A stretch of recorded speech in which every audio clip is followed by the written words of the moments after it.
Okay. So, ang aking DIY. Diba? Meron ng diesel sa akin. Parang pure solar. Walang kuryente.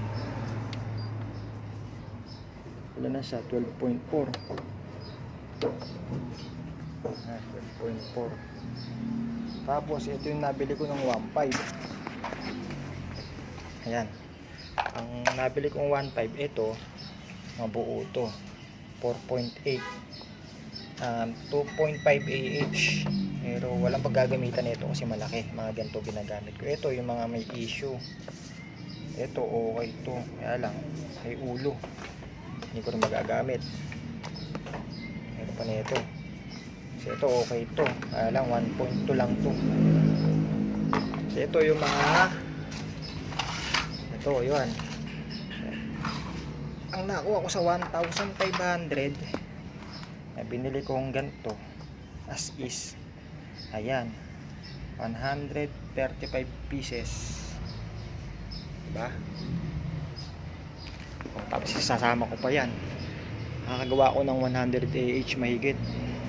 Mga nasa 200 AH siguro. Tapos, yun yung napakaraming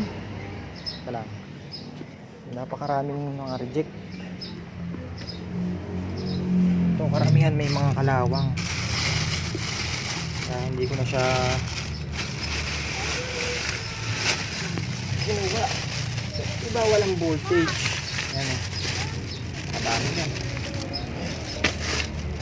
Yan. Hindi ko na chinards. Sinatamad na ako. Diba may kalawang, diba walang voltage. Kaya hindi ko nilang chinards. Pero tingin ko pwede pa siya. Ito pa. Yan yung mga may kalawang talaga.